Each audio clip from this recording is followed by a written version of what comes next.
এটা না,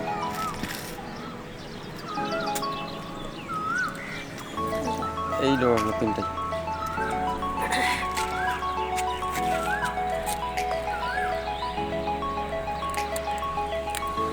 নমস্কার, আমি বিশ্বজিৎ এবং আপনারা দেখছেন my home farming with Amrita. বন্ধুরা, আজ কিন্তু আমরা প্রায় মার্চ মাসের শেষ প্রান্তে পৌঁছে গেছি, অথচ দেখুন এখনও অবধি আমরা নিজের বাড়ির শখ করে লাগানো লাউ গাছ থেকে প্রতিনিয়ত লাউ পাতা, লাউ ডগা এবং লাউ এসব কিছু পেয়েই চলেছে। আজ মার্চ মাসের 30 তারিখ, তবুও দেখুন আমার ছাদ বাগানে কত লাউ এখনো ধরে আছে। প্রচুর পরিমাণ লাউ এর আগেও হয়েছে, কিছুটা পাড়া প্রতিবেশীকেও দেওয়া হয়েছে, কিছুটা নিজের আত্মীয় স্বজনকে, এবং আমরা তো খেয়েইছি। এই যে এইভাবে প্লাস্টিক দিয়ে লাউগুলোকে ছোট থেকেই প্লাস্টিক দিয়ে কভার করে দিলে কি হয়, এক ধরনের ছোট ছোট মাছি আছে যারা লাউ ছোট থাকতেই তার মধ্যে ডিম পাড়ে এবং এই কারণে লাউ নষ্ট হয়ে যায় ছোট থাকতেই। কারণ লাউয়ের ভেতরে সেই ডিম থেকে লার্ভা বের হয়ে প্রচুর ক্ষতি হয়ে যায় লাউয়ের। এই যে দেখতে পাচ্ছেন ছোট লাউগুলো, এগুলোকে আমি 1-2 দিনের মধ্যেই হয় সুতির কাপড় দিয়ে বা যে কোনো কাপড় দিয়েই অথবা প্লাস্টিকের যে ক্যারি ব্যাগ সেগুলো দিয়ে এভাবে ঢেকে দেব, তাহলে লাউ আর নষ্ট হবে না।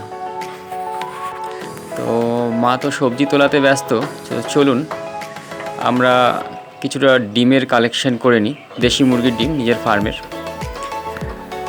আজ এই ডিম দিয়েই, মানে দেশি মুরগির ডিম দিয়েই একটা রেসিপি আপনাদের দেখানো হবে, সেটা আপনারাও বাড়িতে করে থাকবেন। তো আমরা আমাদের মতন সেই রেসিপিটি দেখাবো। তো আজ দেখা যাক কতগুলো ডিম পাওয়া যায়। এখনও অবধি তো বন্ধুরা যা দেখতে পাচ্ছি ওপর থেকে, মানে আমার উপরতলা যে ফার্মটি রয়েছে সেখান থেকে 6টার মতন ডিম পেয়েছি। হয়তো এরপর নিচে গেলে যে ছোট আমার মুরগির খাঁচাটি আছে নিচে বারান্দায়, তো তার থেকেও কিছু অবশ্যই পাওয়া যাবে।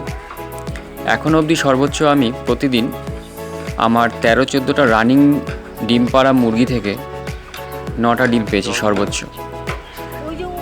তো মা এখনও ছাদে সবজি তোলাতেই ব্যস্ত। আজ বেশ কিছু পাকা টমেটো, কিছু পরিমাণ লঙ্কা এবং একটা টবের মধ্যে বা মাছের যে ট্রেগুলো রয়েছে থার্মোকলের, তার মধ্যে কিছু আলু লাগানো হয়েছিল। তো কিছু আলু হয়তো হারভেস্ট করা যাবে, সেই আলুগুলো, গাছগুলো মরে গেছে। এর আগে আপনাদেরকে দেখিয়েছিলাম এর আগের এপিসোডটায় যে আমরা লাউ শাক, মানে অন্যান্য শাকের সঙ্গে লাউ শাক কীভাবে রান্না করেছিলাম, তার মধ্যে আলু পাতাও দেওয়া হয়েছিল।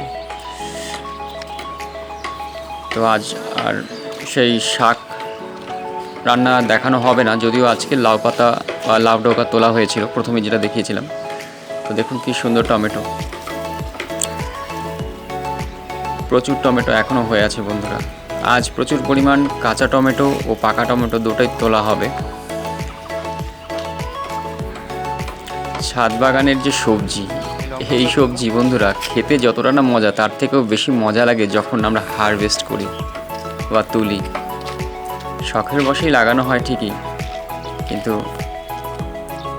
এগুলোর যে গুণাগুণ তা কিন্তু একদম 100% বজায় থাকে, যেহেতু আমরা অর্গ্যানিক সারটাই প্রেফার করি। দেখুন লঙ্কার চারা বা লঙ্কা গাছ কী সুন্দর, কোনো রকম পাতা কোঁকড়ানোর চিহ্ন মাত্র নেই। মানে এই লঙ্কা গাছে না লিফ কার্ল ভাইরাস হয়, যে কারণে পাতা কোঁকড়ে যায় এবং লঙ্কা গাছে লঙ্কা ধরে না। তো তখন একটাই কাজ করবেন, কিছুটা বাসি ছাই এবং কিছু পরিমাণ হলুদ মিশিয়ে নিয়ে সপ্তাহে একবার করে দিয়ে দিন, দেখবেন 1 মাসের মধ্যে লিফ কার্ল ভাইরাসের নাম পর্যন্ত থাকবে না বন্ধুরা। কোনো রকম কোনো পেস্টিসাইড ইউজ করার দরকার নেই। এই যে নিচতলায় দেখতে পাচ্ছেন আমার ছোট একটা খাঁচা আছে, বাইরে কিছু মুরগি ঘোরাঘুরি করছে, ভেতরে আছে। এই যে দেখুন মোরগটি, এই মোরগটি হলো আমার সবথেকে ফেভারিট। খুব সুন্দর একটা মোরগ, একদম অনেকটাই বন মোরগের মতন দেখতে। তো নিচে এখন তো এসে গেছি, দেখা যাক কটা ডিম পাওয়া যায়। দেখুন কি সুন্দর মোরগটি, এই কারণে আমার এটি ফেভারিট। নিচে দুটি মুরগি আছে এবং একটি মোরগ। দেখুন এরা 3টে ডিম দিয়ে রেখেছে, আর এদিকেও ডিম দেয় কিন্তু দেয়নি আজকে।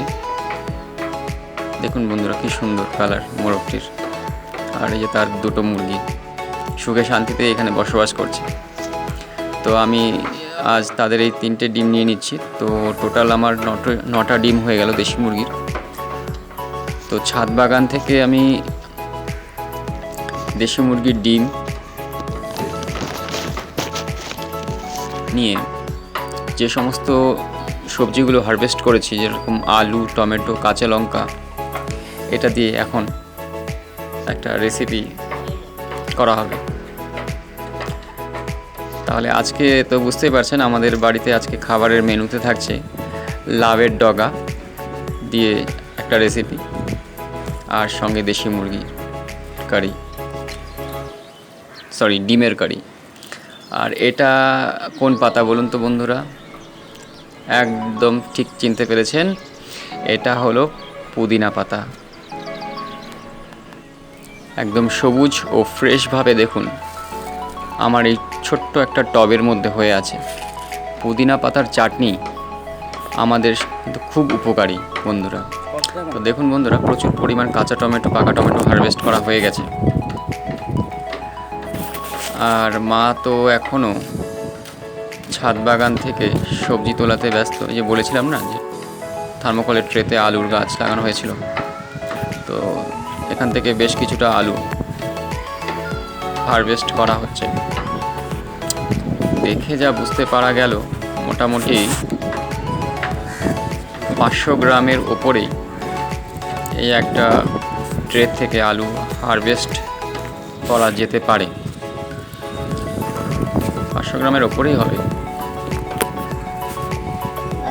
হতে পারে সংখ্যাটা বিশেষ একটা নয়, তবুও এই সামান্য পরিমাণ অর্গ্যানিক সবজিও কিন্তু আমাদের মতন ছাদ বাগানীদের কাছে একটা বিশেষ বড় পাওনা।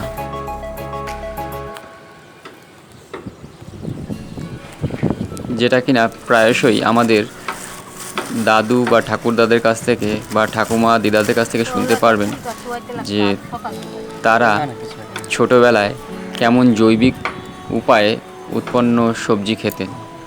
দেখুন বন্ধুরা, আমার ছাদ বাগানের অতিথি এর আগেও অনেক ভিডিওতে দেখিয়েছি, আজও দেখুন তারা প্রায়শই আসে।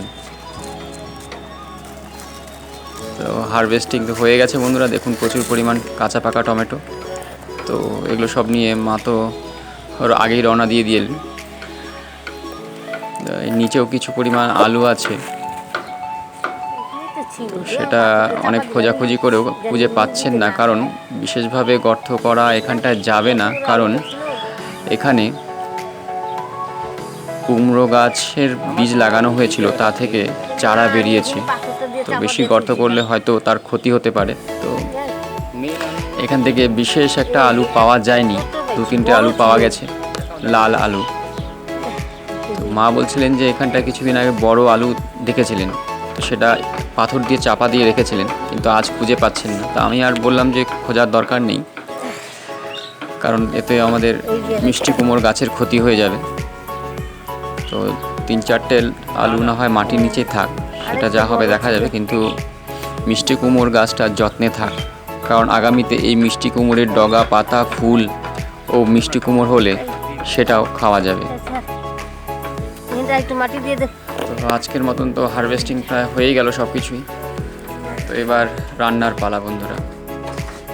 তো প্রথমে বন্ধুরা দেখতেই পাচ্ছেন আলু এবং ডিমগুলোকে সেদ্ধ করতে দেওয়া হয়েছে। তো আলু ও ডিমগুলো সেদ্ধ করে নেওয়ার পর এগুলোর খোসা ছাড়িয়ে নেওয়া হবে।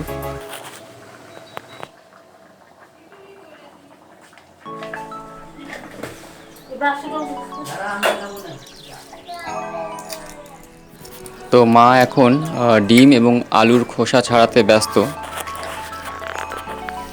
তো খোসা ছাড়ানোর পর ডিমগুলোকে এবং আলুগুলোকে হলুদ ও লবণ মাখিয়ে একটু ভেজে নিতে হবে।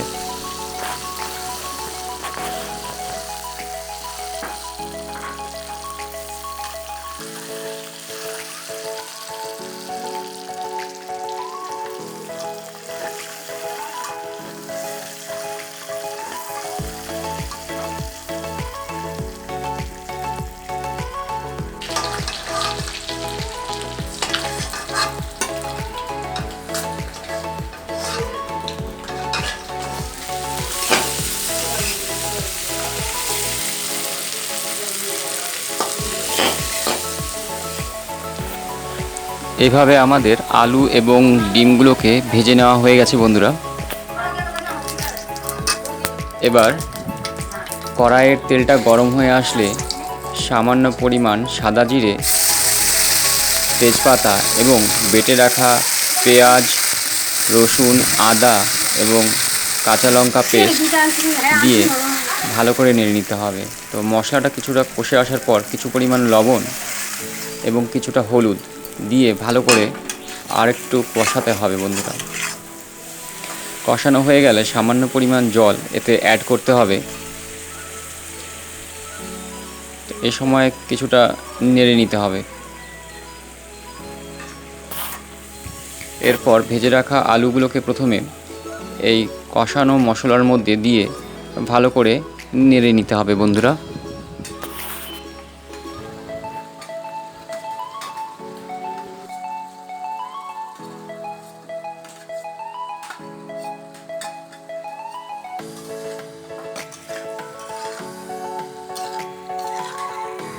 এর 10 মিনিট পর ভেজে রাখা ডিমগুলোকে এর মধ্যে দিয়ে একটু সাবধানভাবেই নেড়ে নিতে হবে যাতে ডিমগুলো ভেঙে না যায়।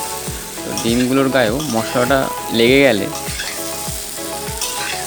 এরপর এর মধ্যে ছাদ বাগান থেকে তুলে আনা টমেটো কেটে নিয়ে দিয়ে দিতে হবে। এরপর সামান্য পরিমাণ জল দিয়ে একটু নেড়ে নিতে হবে। তো 10 মিনিট পর